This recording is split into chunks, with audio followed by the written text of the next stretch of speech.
वास्को श्री दामोदर साई सेवा मंडळा वतीन सांगोळडा मरड हांगा श्री राष्ट्रोळी साई मंदिरान फातोडेचेर पदयात्रा काढली। वर्ष पद्धती प्रमाण सांगोळडा श्री राष्ट्रोळी साई मंदिराचो वर्धापन दीस मनयलो।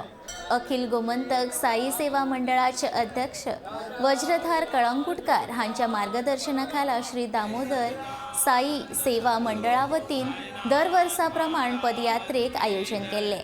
ह्या वर्सा आयज बेरेस्तारा काल बेरेस्तारा फातोडेच्या 5 वरांचेर आरती जातकीर श्री साईबाबा मंदिर वास्को ट्युरिस्ट टॅक्सी स्टँड कडल्यान पदयात्रेक सुरवात जाली। वास्कोचे आमदार कृष्ण साळकार आनी मुळगांवचे आमदार संकल्प आमोणकार हांकां आरती करपाचो मान मेळ्ळो आनी उपरांत दोगांनी पालखेक खांद मारून ह्या पदयात्रेक सुरवात केली।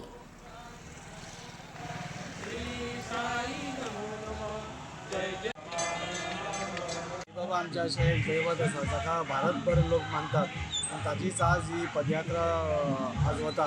गेले 2 वर्सां कोविडा खातीर खंय तरी खंड पडलो, म्हणून भक्तांची आज गर्दी पळयल्यार अशें दिसता की परत एकदां सुरू जावन सगळे उत्साहान सगळे साईबाबाचे सांगोळड्या दर्शनाक उत्सूक आसा, तशेंच पदयात्रा करपाकूय खूब उत्सूक आसा। आणि 2 वर्साच्या गॅपान ही सुरवात जाल्या आणि खूप व्हडल्या संख्येन साई सेवक हांगा येयल्ले आसा आणि बाबान पदयात्रा बरे भशेन करची, सगळ्यांक बरे भशेन पावोवचें हांगा परत सगळ्यांक सुखदायी ही पदयात्रा करची आणि दोन्ही आमदार आयज वांगडा आसा आणि सगळ्यांक ही बरी वयची पदयात्रा आणि इतलेंच मागता। जय साईराम।